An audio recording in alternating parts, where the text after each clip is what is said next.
Good evening. I call to order this January 19th meeting of the Winston-Salem City Council. Pursuant to the policy and procedures adopted by this council relative to virtual meetings, I have determined that it's not feasible for the City Council and I to meet together tonight physically due to the Safer at Home order. All council members are participating virtually. Council members will vote by a roll call vote. Council member will be recognized, raise their hand, and then state their vote. Will the city secretary please call the roll? Excuse me, the city clerk call the roll, please. Councilmember Larson. Present. Councilmember Clark. Here. Councilmember Mundy. Present. Councilmember Scipio. Present. Mayor Pro Tem Adams. Here. Councilmember Taylor. Present. Councilmember McIntosh. Here. Councilmember Burke. Here.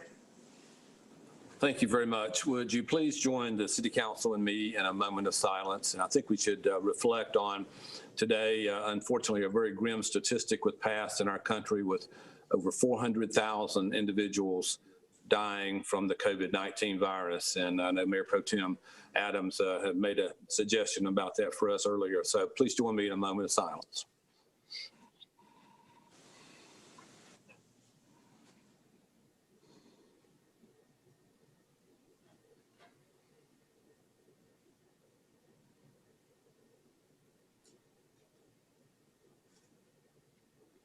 Thank you very much. Tonight's agenda of the City Council is comprised of two parts, the general agenda and the consent agenda. And we also have one item honoring some individuals, and we'll do that item first. Would the city clerk please read item H1? Item H1, resolution honoring 2021 Dr. Martin Luther King Jr. Young Dreamers Award recipients, Frankie Guest and Elizabeth Sanchez. Whereas Dr. Martin Luther King Jr. Young Dreamers Award was established by the Winston-Salem Human Relations Commission in 2009, and whereas the purpose of the Dr. Martin Luther King Jr. Young Dreamers Award is to recognize two outstanding emerging or proven young adult leaders who reside in the city of Winston-Salem and have produced a meaningful result in community inclusiveness and race relations.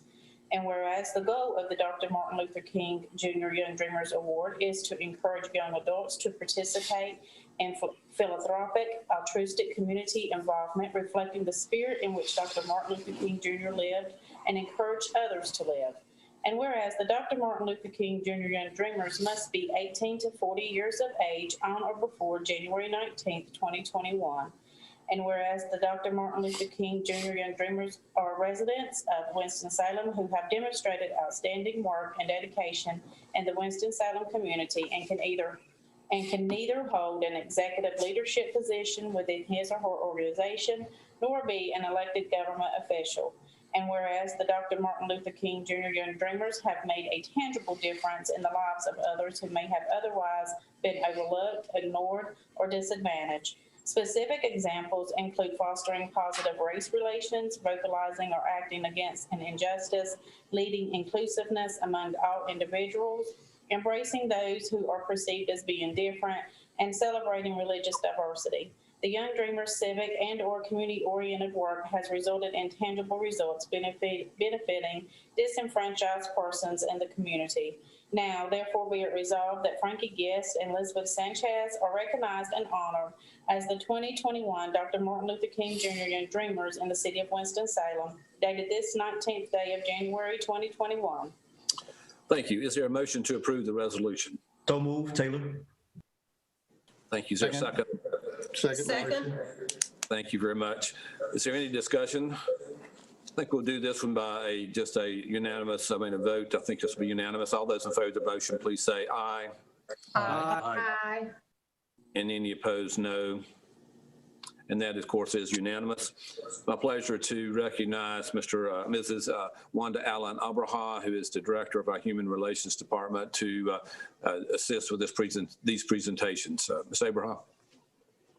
Thank you, Mayor Joines, members of the City Council. Good evening.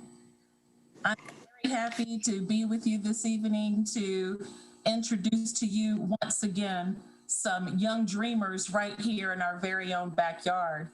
We are always excited each and every year to honor young professionals between the ages of 18 and 40 right here in Winston-Salem who are making a huge difference, a direct, tangible impact on our community. Oftentimes, what the commission has found is that persons between the ages of 18 and 40 sometimes go unrecognized because perhaps they haven't been around quite as long as some others, and they haven't gotten a chance to have long, lifelong careers as some others may have had, but they are still making very promising impacts on the local citizens and residents here in Winston-Salem. These two this year are no exception, Mr. Frankie Gist and Ms. Lisbeth Sanchez.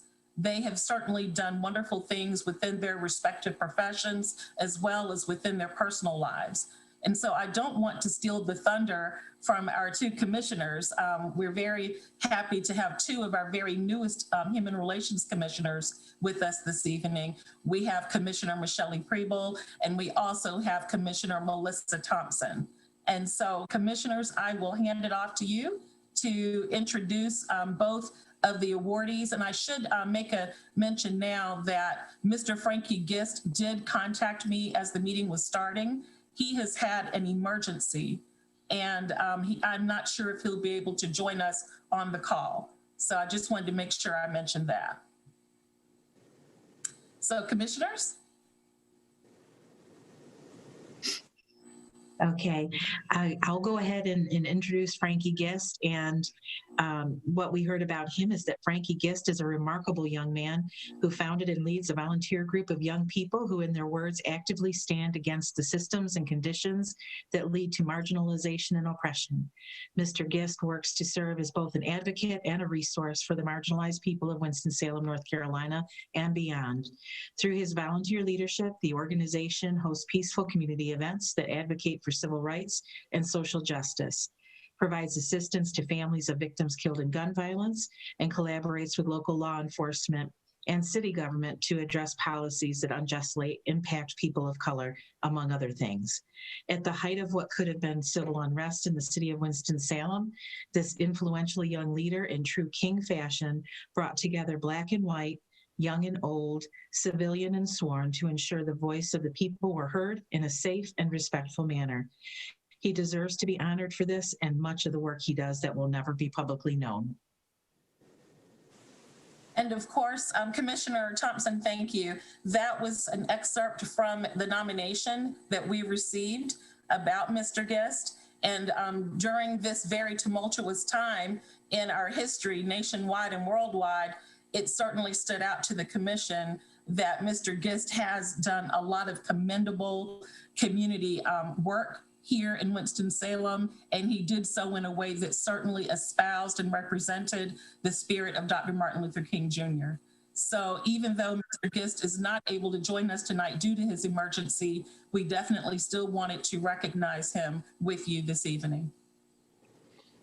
Commissioner Preble? I get to talk a little bit about Ms. Lisbeth Sanchez. Lisbeth has played a huge part with the New Life Nueva Vida and its mentoring program called Beating Up Bad Habits, because she helps them by being a fundraising event organizer.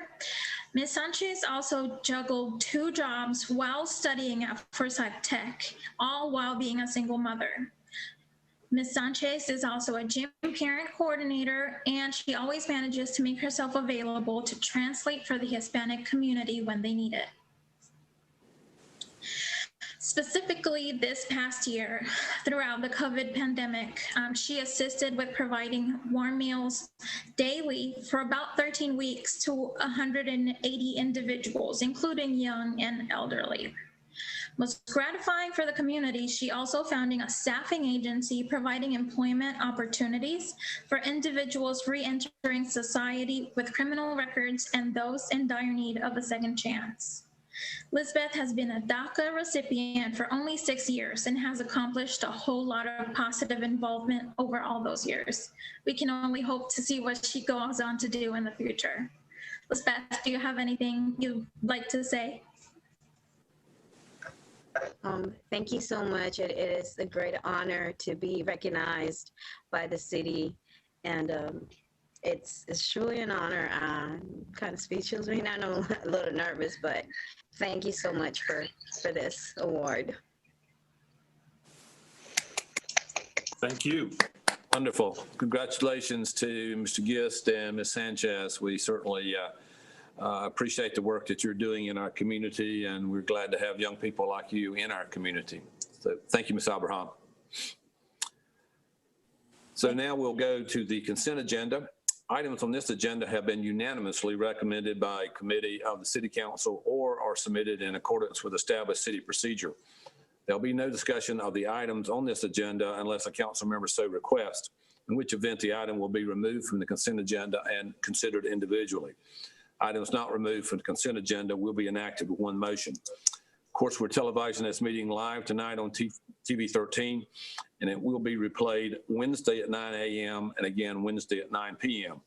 Of course, copies of our agenda as well as videos of previous meetings are always available online at our city's website, www.cityofws.org, and just click on the Watch Meetings Online link.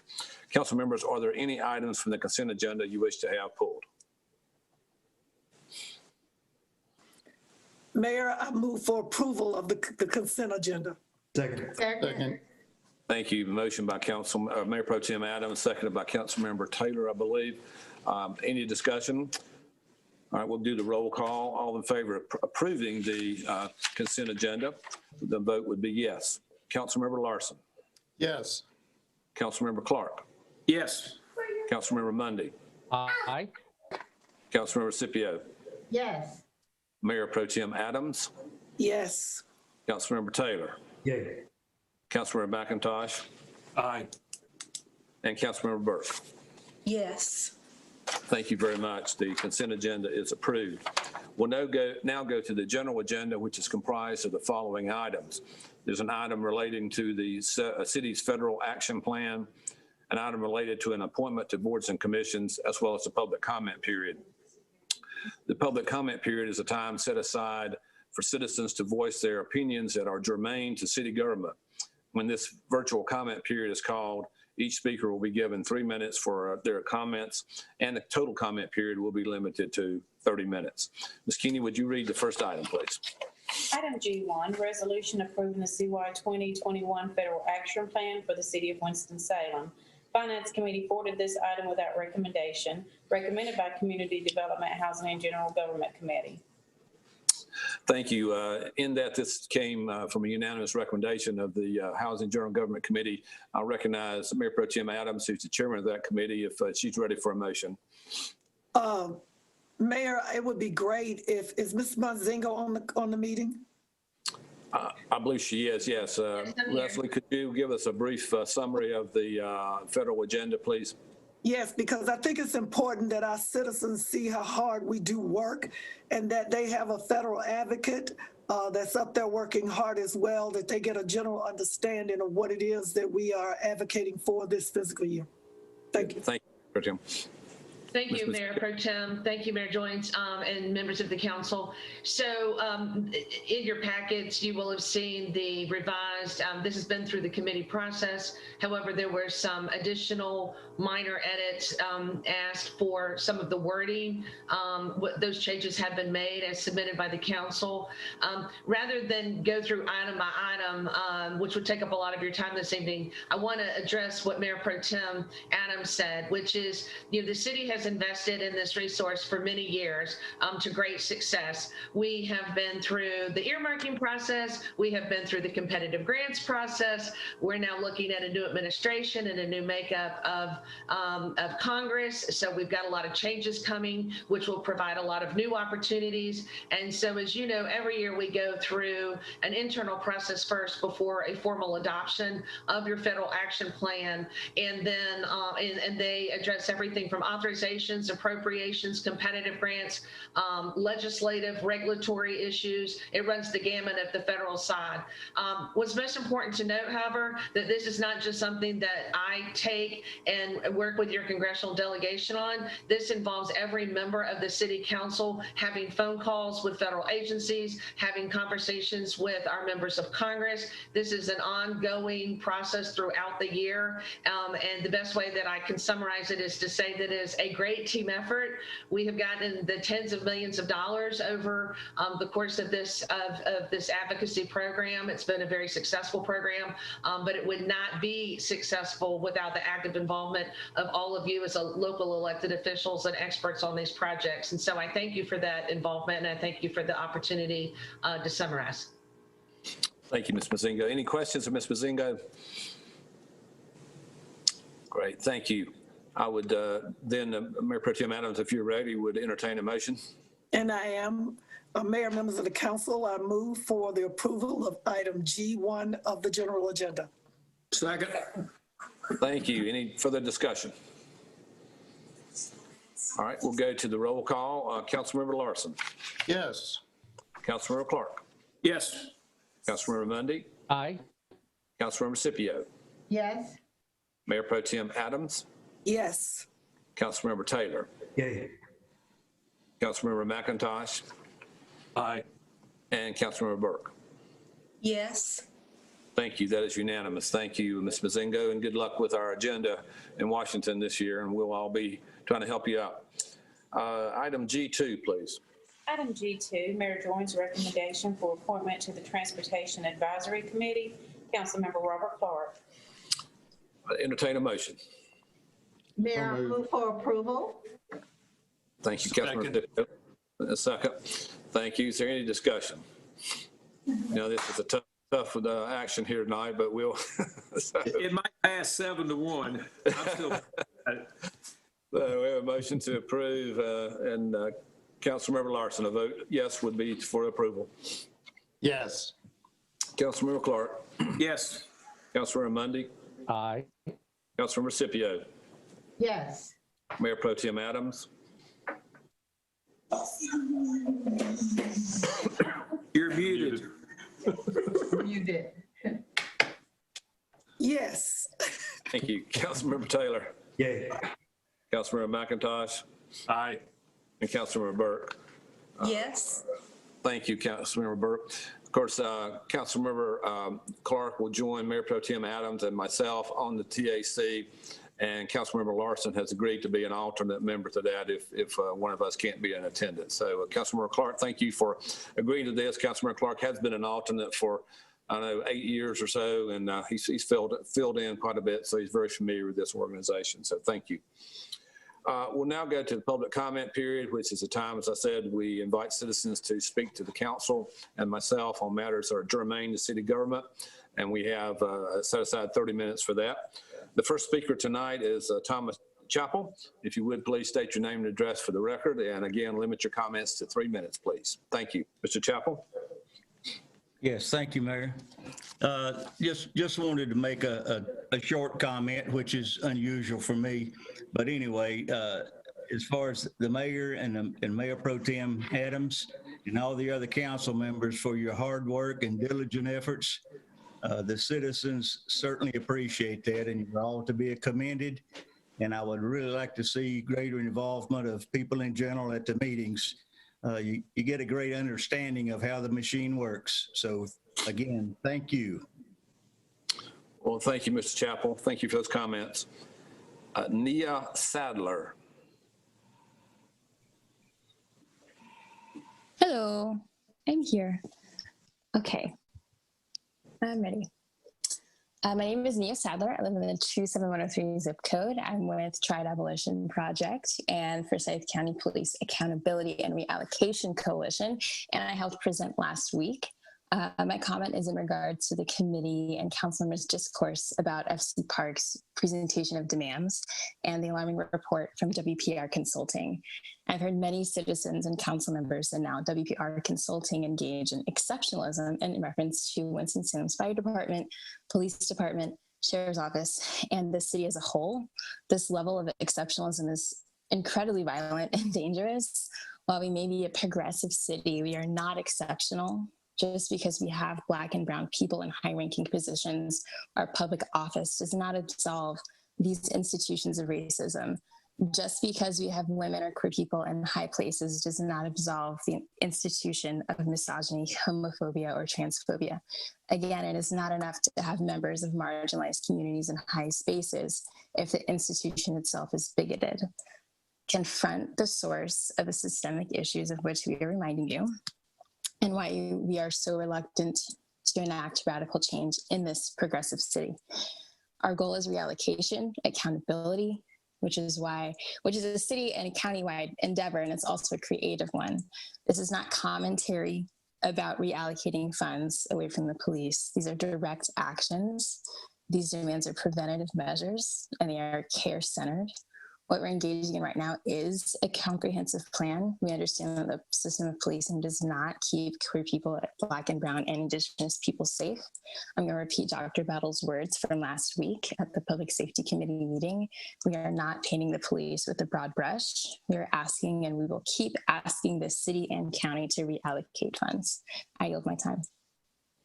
Thank you. David Johnson. Yes, sir. Good evening, Mr. Mayor, Mayor Pro Tem Adams, and all the council members. I'm from the Northwest Ward in 2716 area code. I'd like to thank everybody for the opportunity to speak this evening. This is the first time I've done this, so I apologize. I'm a little nervous. I wanted to just thank everybody for their opportunity, for the opportunity to speak, and for the interest that they've taken in the zoning and concerns that they've had for buildings that have been vacant. We've had several homes in our area that have fallen into disrepair.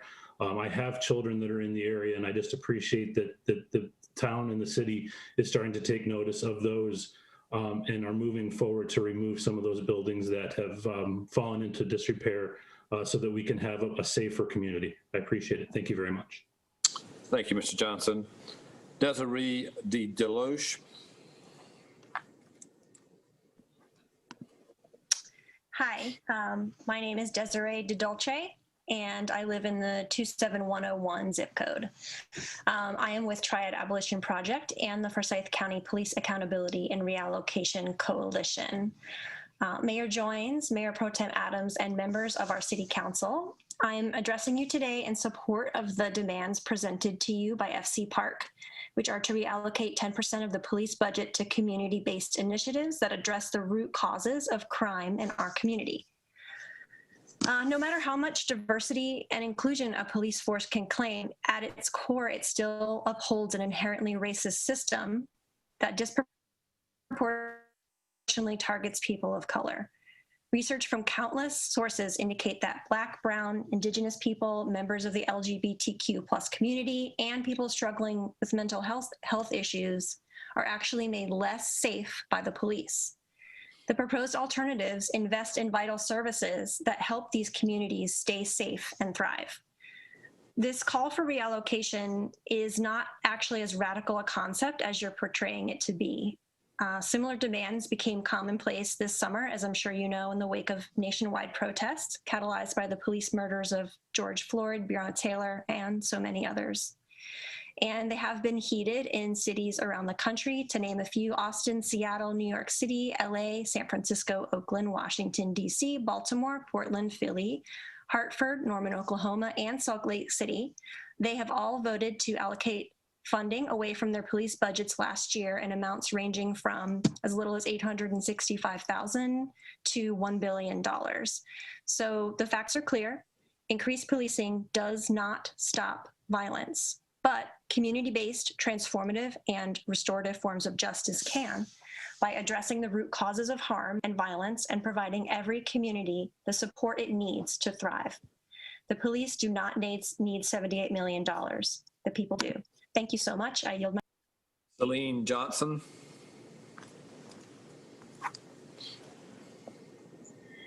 Hi, Celine Johnson, zip code 27103, I am here representing Haight out of Winston and the Forsyth County Police Accountability and Reallocation Coalition.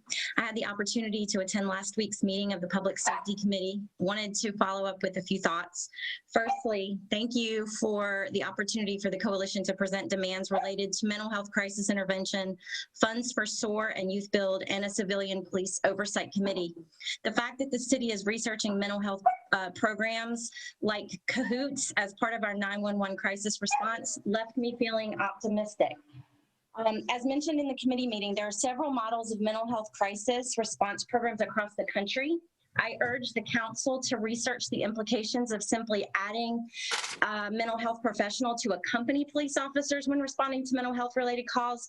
Some cities, such as Minneapolis, have reported that the mere presence of police officers on scene often leads to escalation for people who are already in mental health crisis and may be fearful of police intervention. Other models, such as the Cahoots program, rely on the mental health crisis teams to call for police backup only when needed. For example, last year, out of the approximately 24,000 calls Cahoots responded to, police backup was only called 150 times. Not only does this reduce the likelihood of escalation because of the presence of police, but it also results in significant cost savings to the city. In recent years, Eugene, Oregon saved between $8 to $12 million annually.